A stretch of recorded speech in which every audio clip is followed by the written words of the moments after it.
Orang ini lucu, kocak, bahkan sering ngusilin Rasulullah. Bayangkan, Rasulullah diusilin sama orang ini. Tetapi ketika ada orang yang gak suka kepada dia, kemudian ada orang yang bahkan melaknat dia, Rasulullah membela dengan mengatakan bahwa dia mencintai Allah dan Rasulnya. Dia juga bukan kaleng-kaleng, termasuk Ahlul Badar. Ahli Badar ini mendapatkan kemuliaan dari Allah. Bahkan ada sebagian riwayat yang mengatakan dia itu akan masuk surga. Bayangin aja, orang usil, sering ngusilin Nabi, tetapi masuk surga. Inilah dia kisah dari Nuaiman.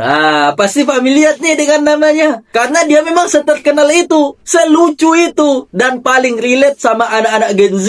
Nih kisah tentang Nuaiman. Jadi pernah suatu ketika, ada orang pedalaman yang datang pergi ke Madinah, ingin bertemu dengan Rasulullah. Maka bertemulah dia dengan Rasulullah dan masuk ke dalam masjid. Karena biasanya Rasulullah itu kalau menerima tamu di dalam masjid. Ketika dia masuk ke dalam masjid, tuk, kemudian ngobrol-ngobrol di dalam masjid, tiba-tiba Nuaiman dan teman-temannya ngelihat, oh, ternyata dia membawa unta. Kemudian datanglah teman-teman dia kan, Nuaiman, nampak nggak tuh untanya? Untanya tuh gemuk loh. Kalau dimasak pasti enak, pasti banyak dagingnya. Nanti kita masak, kemudian kita bagi-bagikan. Gimana Nuaiman, mantap nggak? Nuaiman yang lihat itu, gak mau nanti dimarahin sama Rasulullah, kata dia. Sahabat-sahabatnya yang lain bilang, gak apa-apa Nuaiman, kami nanti anggap kamu gak melakukan apa-apa loh. Kami diam-diam aja, gak apa-apa. Nuaiman yang mendengar itu langsung kepedeannya naik 100 derajat Celcius. Aura tingkat tinggi. Plus aura 800. Kemudian tanpa basa-basi, langsung digoroknya lah, disembelihnya lah unta itu. Setelah disembelihnya, dia mulai takut. Nih gawat nih. Akhirnya dia kabur. Setelah dia kabur, orang pedalaman tadi mau pulang. Ditengoklah untanya. Lah kok untanya udah mati. Kemudian dia teriaklah, aduh, cemana ini untaku, tolong, katanya. Karena ngelihat itu, Rasulullah datanglah ngelihat. Ternyata terkejutlah Rasulullah, siapa pula yang berani ngambil, memotong unta kendaraan orang yang ingin bertemu dengan Nabi, tamunya Nabi, dilakukan kayak gitu. Kemudian Rasulullah langsung nyuruh supaya orang cari siapa yang melakukannya. Kemudian dicarilah. Tapi nggak ketemu. Lah kok nggak ketemu, Ustaz? Ternyata Nuaiman kabur, lari kencang, sampai ketemu salah seorang yang sedang menggali tanah. Kemudian Nuaiman bilang lah, boleh nggak aku pinjam ini lubangnya? Kemudian setelah aku masuk nanti timbun aku ya, karena ada orang yang lagi ngejar-ngejar aku. Tolong ya, selamatkan aku, kata dia. Orang ini ngira bahwa dia nih kayak mau dizolimi kan, sehingga dikejar-kejar. Akhirnya, oke, kata dia. Akhirnya Nuaiman pun masuklah ke dalam lubang, kemudian ditutup. Tidak berapa lama kemudian, datang yang mencari Rasulullah dan para sahabat. Kemudian ditanyalah sama Rasulullah, apakah kamu melihat Nuaiman? Katanya kepada orang tadi, alamak gimana nih?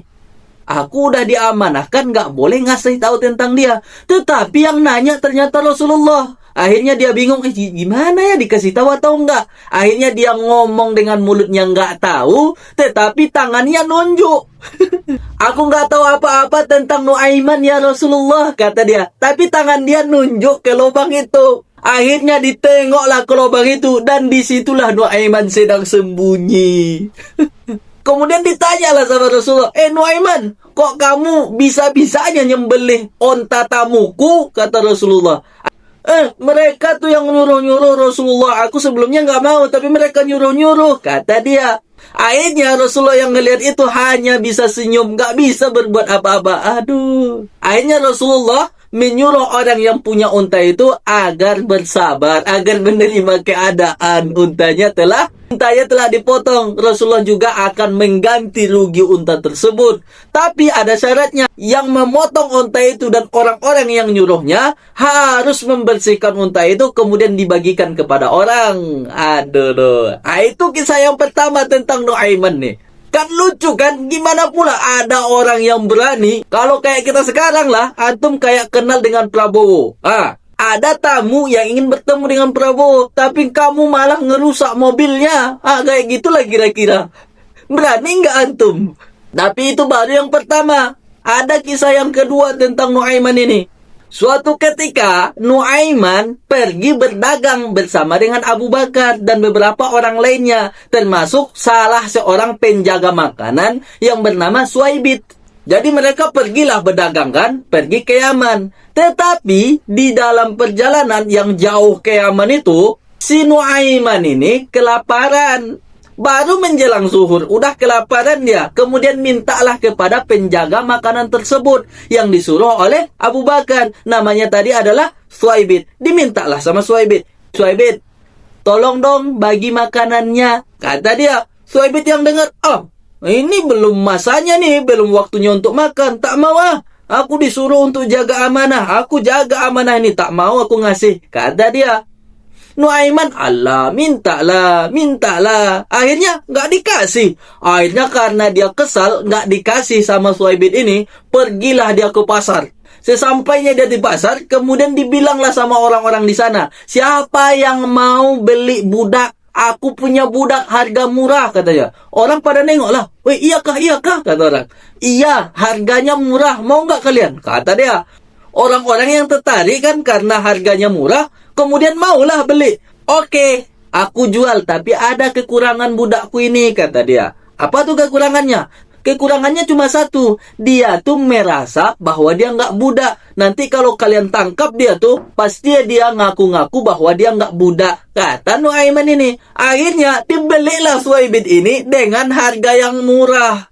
Setelah terjadi akad jual beli, akhirnya mereka mau nangkaplah Suaibit. Kemudian dibawalah sama Nuaiman supaya ketemu dengan Suaibit. Ketika Suaibit sudah ketemu, akhirnya orang yang udah beli itu langsung tangkap. Suaibit merasa, ini apa-apaan ini? Kayak gitulah kira-kira Suaibit kan.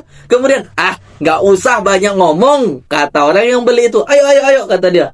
Kenapa nih? Kamu sekarang udah jadi budakku, kata orang itu. Hah? Jadi budak? Gimana pula nih?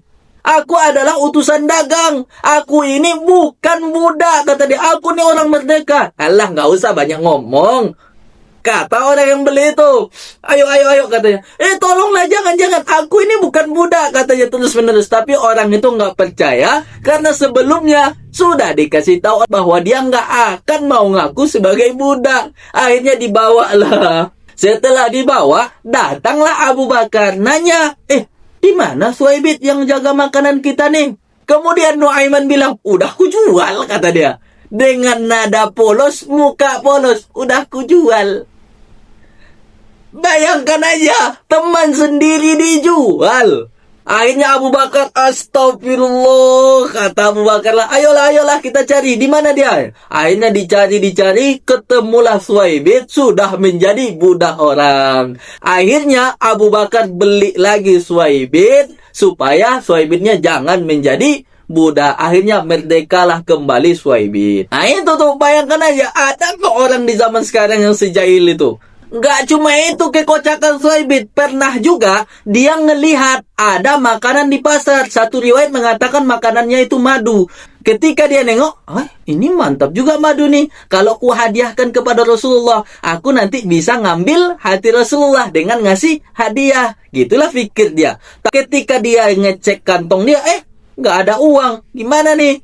Akhirnya dia punya ide, nggak apa-apalah, ku beli aja lah, tapi ngutang. Akhirnya dibelinya lah madu itu dengan ngutang. Kemudian dibawanya lah ketemu dengan Rasulullah, dengan muka pedenya bilang kepada Rasulullah, ya Rasulullah, ini ku hadiahkan untukmu. Rasulullah yang nengok itu, alhamdulillah, terima kasih ya.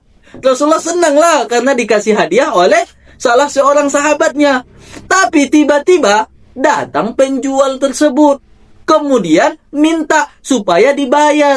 Kemudian Nuaiman mengatakan, mintalah kepada Rasulullah. Kan Rasulullah yang memakannya, kata dia. Akhirnya pedagang tersebut mintalah kepada Rasulullah. Rasulullah yang nggak tahu apa-apa, apa pula nih? Akhirnya dikasih tahu bahwasanya Nuaiman mengambil barang itu dengan ngutang. Kemudian disuruh Rasulullah untuk membayar. Bayangkan aja tuh, sok-sokan ngasih hadiah ke orang tapi ngutang. Dan nyuruh orang yang dikasih hadiah itu untuk membayar. Aduh, Nuaiman. Itulah sebagian dari kisah Nuaiman. Tetapi walaupun kelakuannya kayak gitu, dialah orang yang bisa bikin Rasulullah tertawa. Jadi Rasulullah itu sangat jarang ketawa. Paling nanti kalau lagi bahagia senyum. Tetapi karena Nuaiman sering Rasulullah sampai nampak gigi gerahamnya. Yang tajam itu sampai kelihatan itu ketika Rasulullah ketawa. Lebar senyum Rasulullah itu, tapi bukan ketawa terbahak-bahak. Bahkan ketika ada orang yang sedang ngobrol dengan Rasulullah, tamu-tamu Rasulullah, sering diceritakan kisah tentang Nuaiman tersebut. Untuk sebagai hiburan, untuk senang-senang ketika ada tamu yang datang. Itulah kira-kira kisah tentang Nuaiman. Tetapi ingat ya, Nuaiman walaupun kelakuannya kayak gitu, dia adalah orang yang dijamin oleh Rasulullah bahwa dia mencintai Rasulullah dan juga mencintai Allah. Sedangkan orang yang mencintai Rasulullah, mencintai Allah, insya Allah nanti akan masuk surga. Jangan sepele terhadap Nuaiman.